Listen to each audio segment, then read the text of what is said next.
the first part of what I'd like to talk about is simply making the PKD diagnosis. And when we make a diagnosis, when in that first visit, when we see a PKD patient, what we're trying to do is, one, make the diagnosis, but the second part is also have give the patient or give the person a prognosis about what we expect given the information we have in terms of their clinical course. So that's really the first part of what happens in a visit for us.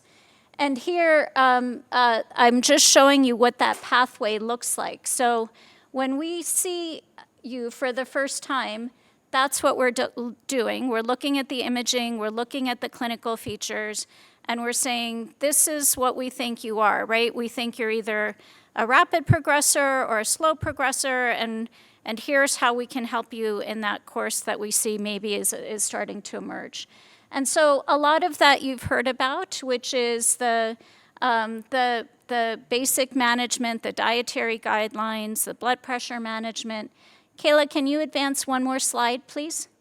And then this is the main part of our talk for today, which is thinking about what is the imaging, what does the imaging show? If someone gets genetic testing, how does that help us in terms of thinking about the prognosis? And then what does this mean in terms of the impact on the family? Because PKD for most people is a disease that affects the entire family rather than a single individual. And then as we go through that journey with a patient, we're also looking at then what happens as the kidney function starts to decline. What are those other features that then become important? What are those things that may appear at any time, such as kidney pain or a kidney stone or those kinds of things. But this part of the talk is really looking at prognosis and looking at screening and sort of thinking a bit about when that should happen. Next slide. Okay, so when we are looking to make that diagnosis of ADPKD, the first and most important thing is that we want to be able to see the imaging. So does it look like typical PKD, meaning are both kidneys symmetrically enlarged and cystic? And if it doesn't look like typical PKD, then we're steering in a very different direction than if it looks like typical PKD. So that's the first question. And then offer this risk assessment, offer this prognosis, right? So can we tell you when you come into that first visit something about what your disease course is likely to be? And hopefully that's what you're hearing when you see a nephrologist for the first time. Next slide. So to start us off, I'm going to just present one of my patients to you. So this is a young woman who was diagnosed with ADPKD. Her mother was diagnosed in her mid-20s, and she's now in her mid-50s and has what we call advanced chronic kidney disease. She has stage 4 kidney disease, if that term seems familiar. And the patient, the young 29-year-old woman, was diagnosed with ADPKD when she had a screening ultrasound, and it showed that she had multiple cysts bilaterally. So with that ultrasound, we confirmed the diagnosis of ADPKD for her. And at the time, her right kidney was 10.5 centimeters and the left was 12.2. And she had a little bit of an elevated blood pressure, particularly for a young person. We would expect a blood pressure better than that. But her serum creatinine is normal. Her urine analysis doesn't show any blood or protein, so both of those are good features. Next slide, please. And this is obviously now in this meeting, you've seen this slide a lot. But this is what we worry about. So as the disease progresses, the kidneys get bigger and bigger. And initially, that line at the top, that purple line, which is GFR, is fairly stable because even as you're losing kidney mass from the cysts, the remaining nephrons, the remaining filtering units can make up for that by hyperfiltering. But then eventually there's a point of no return and kidney function declines fairly quickly. And we know that patients are asymptomatic during that long time, for the most part, when the kidneys are growing, but there's no loss in kidney function. And so for us to catch people quickly who are likely to have an accelerated course is very important. And so by the time we first notice a change in GFR, or say you have stage 3 kidney disease, that already there's been about 50% loss of kidney function by that time. Next slide, please. And there are many factors that can affect how quickly that kidney function is lost. So this may also seem familiar. So there's information we know about kidney genetics, and we'll talk about that in a minute. There can be environmental factors. So I think especially at this meeting, you're hearing a lot about dietary impact, and Glenn certainly spoke a lot about that for you guys that were there for dinner last night. And then there can be other clinical features that we're asking about, so early onset hypertension, early onset of a urologic event such as urinary tract infection or kidney stone. Those we know are high-risk features and can increase the likelihood that a patient may have accelerated loss of kidney function. And then there are some features by imaging that help us make that decision. Next slide, please. And the first part, when we're looking at that young patient, so that 29-year-old patient who has normal kidney function, what we're looking at is something called total kidney volume, because that will tell us before there's a loss in kidney function whether she's at high risk or not. So we'll look at what her imaging classification is, and we'll see, is she at risk or not? And hopefully that's well before there's a decline. So there's a difference between that time with TKV where we can predict loss of kidney function, and then that time when GFR is already declining when we're following loss of kidney function. Next slide. Okay, and this is one way of calculating kidney function. So by an image, by a CT scan or an MRI, sometimes by an ultrasound, we look at kidney width and depth and then kidney length, and plug that into a formula that's there, and then take that total kidney volume, so that's what it is, the right and the left kidney, those measurements added together is total kidney volume, and then we normalize that for a person's height. We know that for everybody, the taller a person is, the bigger their kidneys are, so we normalize for height. And that gives us something called a height-adjusted total kidney volume, which is just total kidney volume over the height in meters. Next slide, please. And then hopefully all of this is looking fairly familiar, but then you can take that same information and normalize for patient's age. So the Mayo imaging classification, which is the classification we use for looking at whether you're at risk or not for losing kidney function early, is height-adjusted and age-adjusted total kidney volume. And in this imaging classification system, if you're here at the younger ages with larger kidneys, then that's a high-risk category.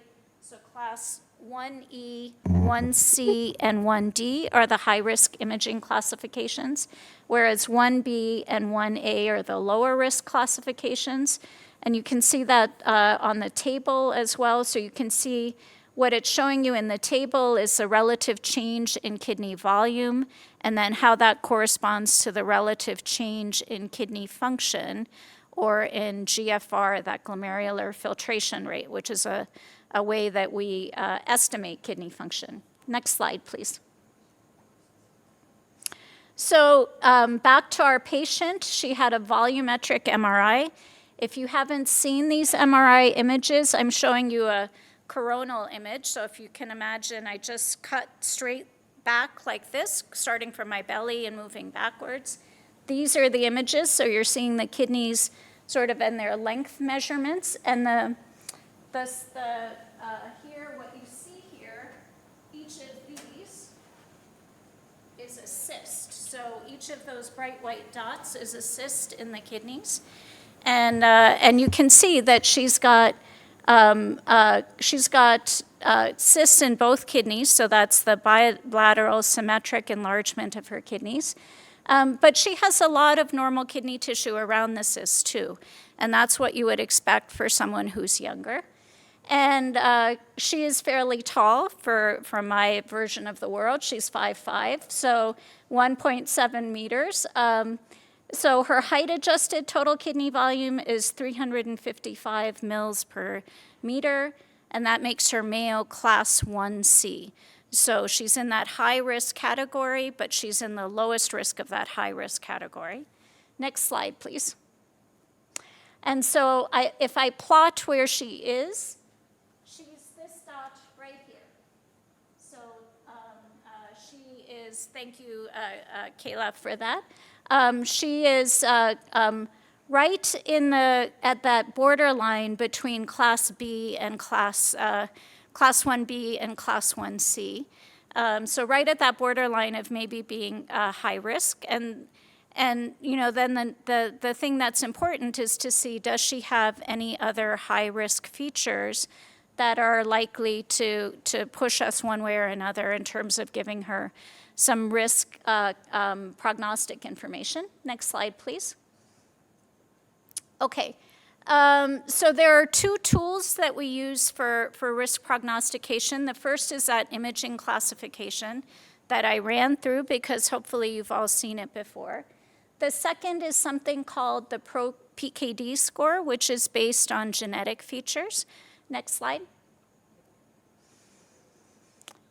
And before I get to that, as I was putting this talk together,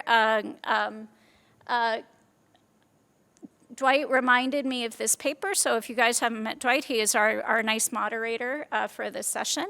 And he wrote about patient perspectives in terms of genetic testing.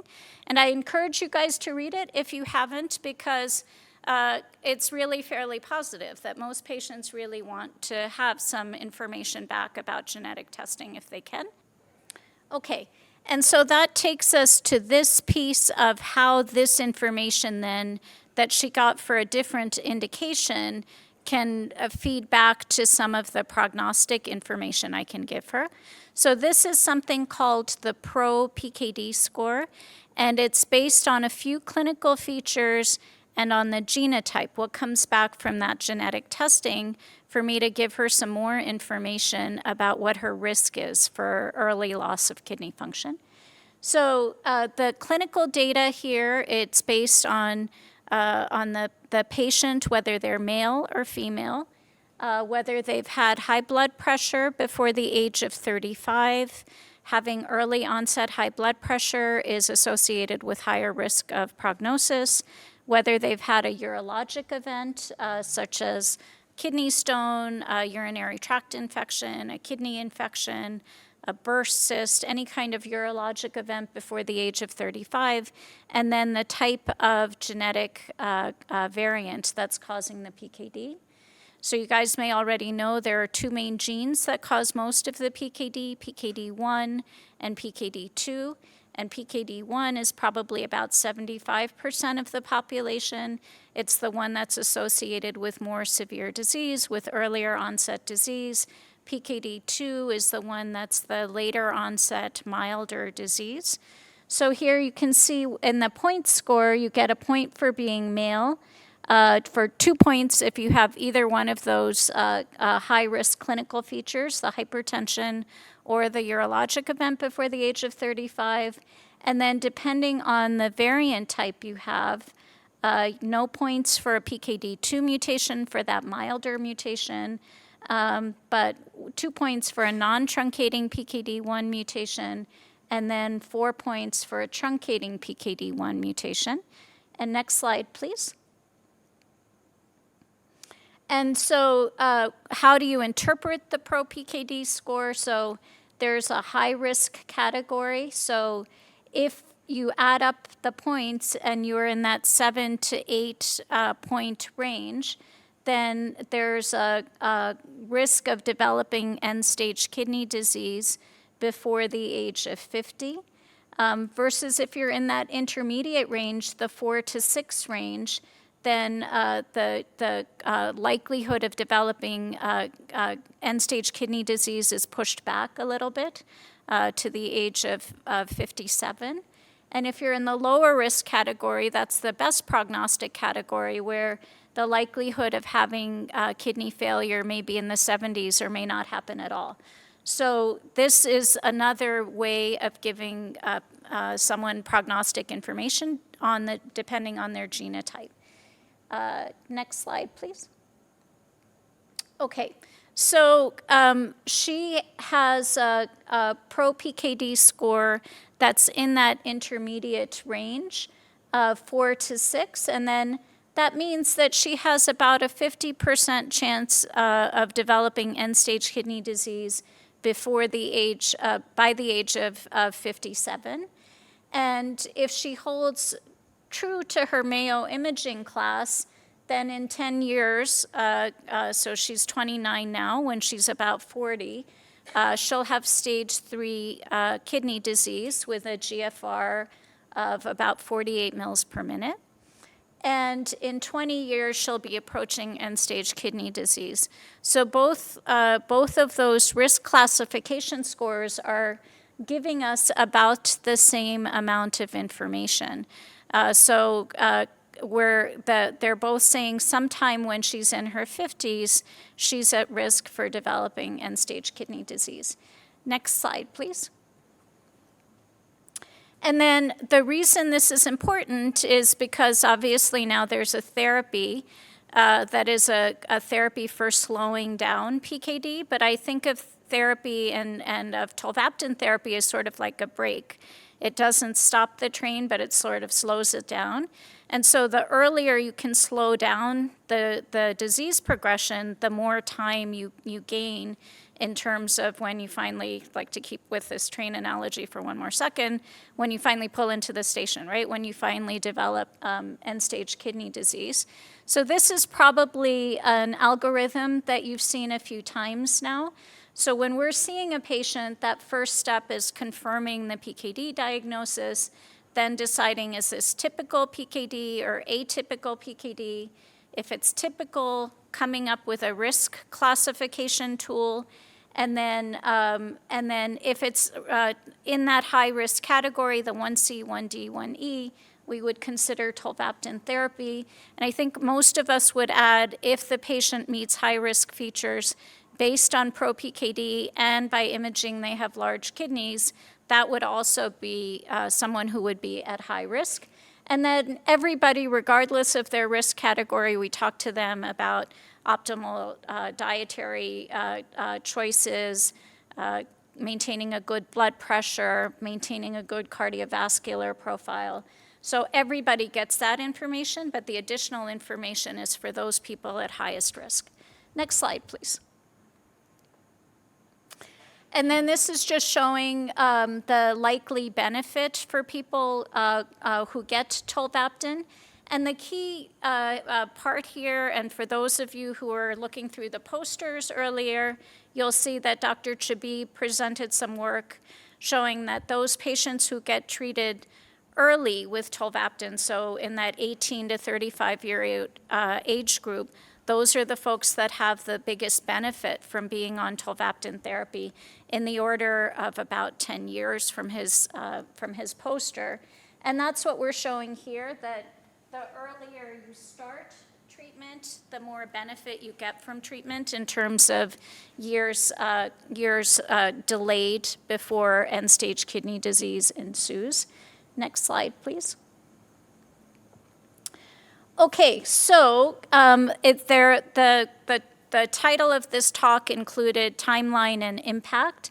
And so I think what we would say is that we hope patients come to see us early, before there's been loss of kidney function, and possibly before they enter their childbearing years, so we can have all of those really critical conversations that affect the rest of life planning and life stages early, right, as they're starting to go into their adult years.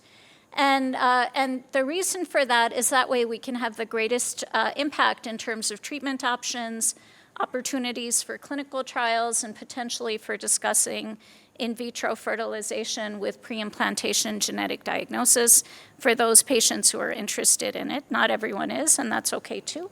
Next slide.